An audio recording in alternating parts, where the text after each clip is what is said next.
We are here at School Farm Studios once again, and I am so excited today because I've got two of my favourite people in audio land. Next to me, we've got School Farm's own Stefano Civetta. Hello. And legend in his own lifetime, Dr. Phil Harding, who regular viewers of the channel will know. We've done a couple of videos with Phil. Yep. They've both been amazing. I'm a huge fan. I know I said to you in the interview that the first record I bought was Spin Me Round by Dead or Alive, and I flipped it over, saw your name on the back. I thought, don't know what that is, but that's what I want to do. And, you know, here we are. So thank you for a career. Oh, pleasure. So we did a workshop with Nik Kershaw earlier in the year, which was a huge success. Everyone really enjoyed it, learned lots of stuff.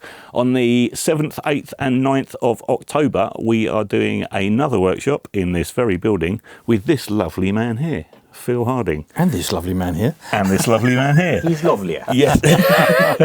You're both lovely. So we're super excited for that. We're going to be recording 2 songs, tracking them with a live band. We're going to have horns as well on the second day, so you get to learn how different ways of recording horns, etc., etc. We've got 2 songs to record. Could you tell us a little bit about the songs? They're very 80s, which yes. I'm very pleased about and super excited about. I was there in the 80s, and yeah, I mean it's tricky for me because I'm still influenced by, you know, the work I did in the 80s and 90s, including the, you know, the fantastic songwriting learning that I did working with Stock Aitken and Waterman throughout the 80s. And I've recently got a new collaboration team together, PPG 3.0. Ooh. That will mean something if you know that synthesizer from back in the 80s. Wave, yeah. And it was all over the Dead or Alive records. Yeah. So that's Graham and Phil Ebbs, and we've been writing and producing and performing for just about a year. We're halfway through an album. We've already had a record in the Heritage charts featuring Rosala on one of our tracks. Oh, great. From the 90s. But most of the album is leaning towards, as you say, pop, a little bit of rock creeping in there. And our desire towards the end of the album is to get live drums, live guitars, bass, brass if we can. I'm looking forward to meeting people that come along, showing them my techniques.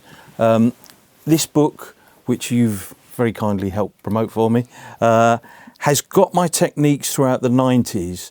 And although I talk about processing drums and so on in the book, I don't really talk about in there my recording techniques, which date back to my sort of learning systems in the 70s when I was at the Marquee Studios. So we're going to do an interesting comparison of what's become my simplified drum setup compared to what I think is probably a much more modern and useful setup that Stefano's going to show us here.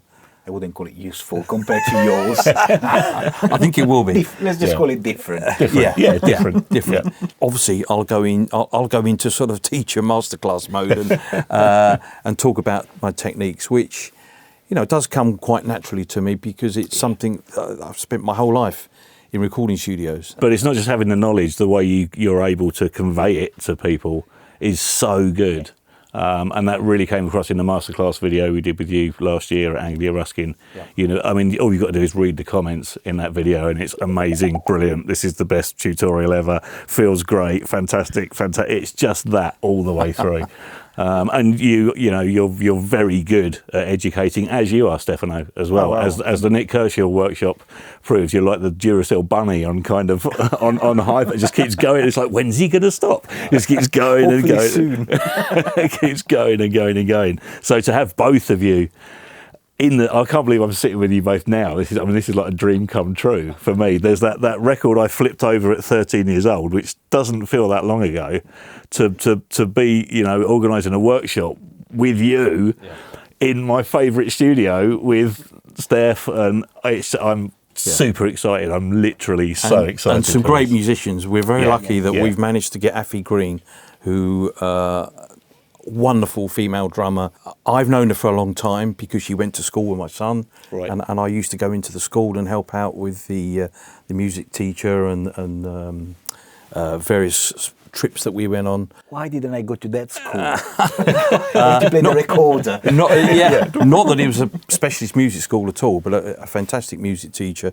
You know, and I'm sure Afi would say, as we see so many successful musicians say, it starts as early as your music teacher at school. Yes. And how inspiring they can be. Yeah. And we used to do a trip to a place in Ditchingham where we would take the school orchestra, you know, the drums and the singers and everything, and have 3 days there. And the music teacher said to me, "We're taking the drums this year because I think there's a possibility that Afi, if we encourage her, could get behind the drums." Ah, that's brilliant. You know, and what age was she then? Probably 12 or 13. Yeah. And she spent the last 7 or 8 years touring with the Pet Shop Boys. Yeah. I've recorded with her a number of times locally. So it's, I think it's an amazing addition for all of us. She's a great character, and she'll be able to hopefully encourage people. Her mission is to encourage youngsters, like she was encouraged, to get into drumming and to get into music and to get into creating. And we all know that there's a problem in education, in music education in particular, that it's being eroded from the curriculum, and Afi's really like flying the flag for doing what she can to encourage that. Yeah, there's a fantastic video that Afi did where she was drumming in an abandoned mine. We'll link to that in the description because you've got to see that. It's fantastic. So we've got Afi on drums. We've also got bass guitar, keys. Yeah.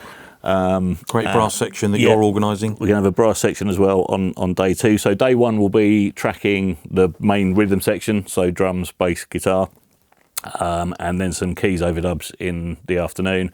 Day 2 will be vocals and horns and any other overdubs. Yeah. And then day 3 will be a sort of mixed bag of post-production. So obviously Phil will be showing us some of his mix techniques. It would be great to get some input from you as well, Steph, on how you approach stuff, and we can have a good proper fight to the death. A little bit about mastering, so that'll be kind of a flexible post-production day, I think. And importantly, I think we'll want the attendees to be as hands-on as possible. Yeah, it'll be great to get some people miking up the kit and going, no, don't mic the side of the drum, mic the top of the drum where the sound comes from, and things like slap.